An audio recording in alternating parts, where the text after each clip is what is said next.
ใจคู่สูงเท่าคุณป้าลุงพ่อแม่ที่เลี้ยงมาใจบ่เคยพักผ่อนยามนอนบ่เคยหลับตาใจยังคิดตั้งหน้าหานักเขียนยามนอนต้องคอยคิดสร้างบทสอนสารฝันให้นักเขียนนั้นก้าวหูสู่โลกใหม่ถึงเหนื่อยและอ่อนล้าน้ำตาจะหลับไหลแต่ใจ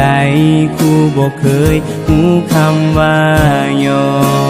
มสมเป็นแม่พิมพ์ที่ยินยอมรับทั้งศาสตร์สวยสูงองอาจสง่าเหนือสิ่งใดแม่พ่อกำเนิดสร้างเจ้าอาจารย์เพิ่นสอนสั่งอาจารย์และพ่อแม่นั้นเท่าเทียมกันดีโอ้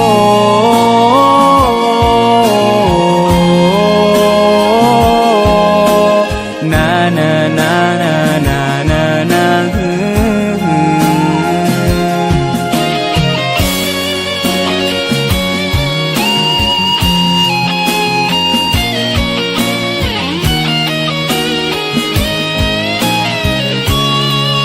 ถึงหนักเท่าใดบ่ท้อสร้างก่อให้สูงดังฝันขอเพียงนักเขียนนั้นยึดมั่นตั้งใจห้ำเหียนดินหนค้นหาทุกอย่างตำลามาสอนขีดเขียนความภาคเพียรหาใสนั้นจะเทียมคูความรู้ทุกอย่างทั้งศาสตร์ผู้นั้นผู้สร้างความรู้ทุกอย่างอาจารย์นั้นผู้ให้สอนให้ได้ความศรัทธาเว้าจาจริงจากใจสิ่งใดจะงดงามเหมือนน้ำใจถึงหนักเท่าใดบ่ท้อสร้างก่อให้สูงดังฝันขอเพียงนักเขียนนั้น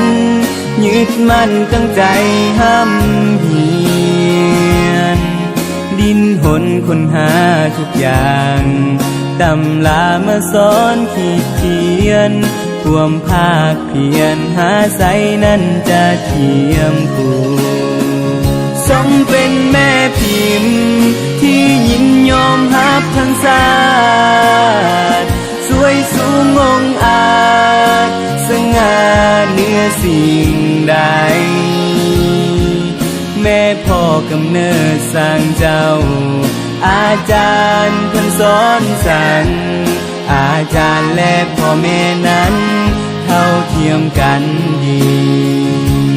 ให้เจ้าเสิร์ชสู่รับผู้คุณครูต่อไป